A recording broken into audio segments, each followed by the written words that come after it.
This is a sober living, so technically there is no medical provided.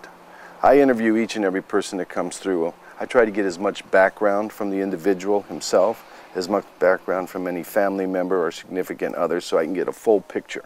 Because everybody is completely unique and different. So the more I know about them coming in, the more I can kind of anticipate mood changes, certain behaviors, certain attitudes.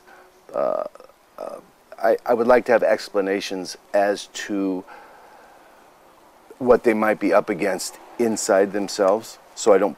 In sober living, what we wanted to come up with was kind of a step-down version, not from treatment, but from a recovery house, which means there are certain criteria that must be met, perhaps meeting requirements, testing requirements, cleaning up after yourself, attending house meetings, attending 12-step meetings in the house, being civil, being cordial, being decent, being accountable.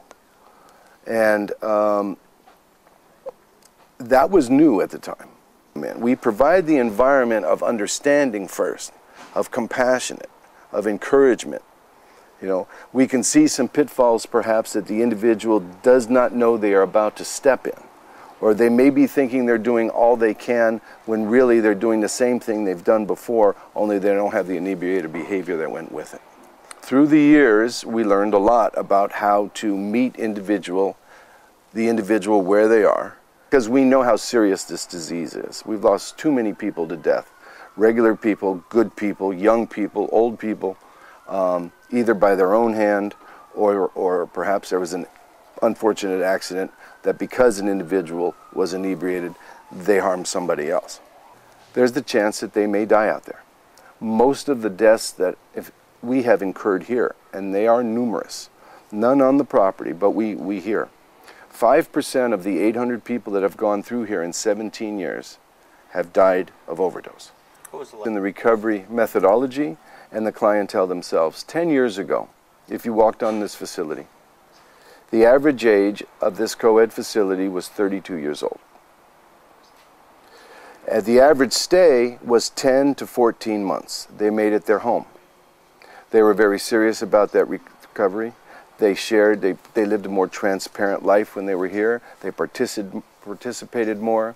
They had more to lose. They felt that the timer on their party days, if you will, was up, and they needed to take life more seriously before they were out of time. Today, the average clientele, up until 6 months ago when I changed, my average clientele was 22 years old. They wanted to be out of here in a month. The parents were willing to, they were controlling their parents, and they were controlling what they were going to do and what rewards they were going to get for being here. Hence, I have to tell you the failure rate was about 98%. They did not stay sober, and as soon as they left, they did not stay sober. And there's a couple reasons for that. Number one is the cost of treatment has gone up exponentially. The amount that insurance will cover has gone down in an equal amount. So the parents get fed up and they don't know what to do with these kids and they can't deal with them anymore, so they put them in sober living. The problem with that is they're not ready to face the truth about themselves because they're living in delusion that there is no problem, that they will be rescued anyway, and this is all their parents can afford, and the parents are done parenting them. So what we have done is we decided to go male only, 25 years and up, and build a real community of camaraderie, brotherhood, like-minded individuals that can support each other, because gender-specific does have its advantages. Age groups, similar age groups, do have their advantages. And their life experience at that point, be they a father that has been expelled from home with a child there, professionals who could lose their career that they've been working for their whole lives. By the time these individuals come into this house, it's a much more serious event, and they take it more serious. It doesn't mean that you don't have your occasional relapse.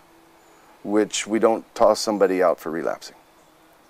We study each individual's past performance here, what happened, we bring it up to the rest of the men, and in 99.9% of the time, they're allowed to stay and continue. Well, first of all, I would advise any client that we have to concentrate on staying abstinence-free for the time being. Now, abstinence-free is not recovery. It's the price of admission. I will not have the ability to exert myself, to self-analyze, to invite another human being to sponsor me, to listen to me, to give me constructive feedback, because what that individual needs to do before anything else is make a commitment to his sobriety and prove to himself that he can stay sober. At that point, it might be time to approach your significant other and present not perhaps every single detail, because you don't want to harm innocent people, but tell them the truth about what you're struggling with, because they don't even know when they first come in. Every treatment center, be it Skid Row, the Mission, or the most expensive one you find, has the ability to help a certain type of individual. The reason we changed to male only is because I wanted a certain male of a certain age that had the ability to hear, to understand the seriousness of his illness, that perhaps has something to lose, so he's more invested in working hard. What I started to see in the nature of the business was that most sober livings would be a catch-all for anybody who could pay a bed. And they're very unprepared to hit a sober living because they're not really coming out of treatment anymore because they can't afford treatment. Remember, treatment would be, sober living would be a lower cost alternative to recovery. Many people realize they have a problem, go to Alcoholics Anonymous, live at home, and continue to work. The type of people we get realize they have a problem. Maybe they've been to treatment 2 or 3 times before, but not necessarily so. And when they come here, they know what they need to do. So when you're with like-minded people, like-minded individuals, you have a say in what's going on. And ultimately, either you're going to apply yourself or you're not, which is sober living. It's safe, supportive housing, does not supply treatment, does not supply therapy, does not supply doctors, does not supply food. It supplies a caring, compassionate community of like-minded men. I have one other man with me. He's 20 years sober, so between the two of us, we have 52 years of recovery experience. We have 5 houses, a total of 15 men maximum. We have single rooms. 50% of our rooms are private rooms, and the other 50% are double occupancy.